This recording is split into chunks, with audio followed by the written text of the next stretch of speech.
জুলাই গণঅভ্যুত্থানের প্রথম বার্ষিকী উপলক্ষে আন্দোলনে পাবনায় শহীদের কবর জিয়ারত ও দোয়া মাহফিল অনুষ্ঠিত হয়েছে। মঙ্গলবার ৫ই আগস্ট সকালে সাঁথিয়ার নন্দপুর গ্রামে শহীদ জুলকারনাইন ও এদরাকপুর কবরস্থানে শহীদ আব্দুল হান্নানের কবর জিয়ারত করা হয়। উপজেলা প্রশাসন ও জেলা স্বেচ্ছাসেবক দলের নেতাকর্মীরা এতে অংশ নেন। এ সময় অন্যান্যের মধ্যে উপস্থিত ছিলেন সাঁথিয়া উপজেলা নির্বাহী কর্মকর্তা রিজু তামান্না, সহকারী ভূমি কমিশনার সাদিয়া সুলতানা, সাঁথিয়া থানার ভারপ্রাপ্ত কর্মকর্তা আনিসুর রহমান, জেলা স্বেচ্ছাসেবক দলের যুগ্ম আহ্বায়ক আহসান হাবিব আকাশসহ শহীদ পরিবারের লোকজন।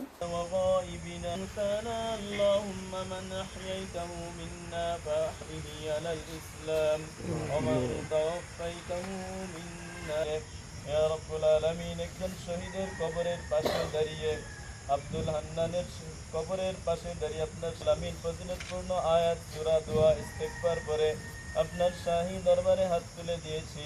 দয়া করে মেহেরবানি ইয়া রাব্বুল আলামিন, আমরা যারা হাত তুলেছি কারো বাবা নাই, কারো দাদা নাই, কারো মা নাই, আত্মীয় স্বজন যারা অন্ধকার কবরে ধরা দিয়েছে হয়ে যান। ইয়া রাব্বুল আলামিন, সকল শহীদদেরকে কবুল আর মঞ্জুর করে নিন। ইয়া রাব্বুল আলামিন, জুলাই গণঅভ্যুত্থান মেহেরবানি করে সকলের কুরবানিকে কবুল আর মঞ্জুর করে নিন, সকলের জিম্মাদারি হয়ে যান। ইয়া রাব্বুল আলামিন, বাংলাদেশকে শান্তিময় করে দিন, বাংলাদেশকে দুর্নীতিগ্রস্ত থেকে রক্ষা করুন। ইয়া রাব্বুল আলামিন, সকল প্রকার ষড়যন্ত্র থেকে সবকিছু করিয়া যায়। ইয়া রাব্বুল আলামিন, আমাদের প্রত্যেকেই এখানে আসতে হবে। এখানে আসার আগে আমাদের সকলকে ঈমান নসিব করুন।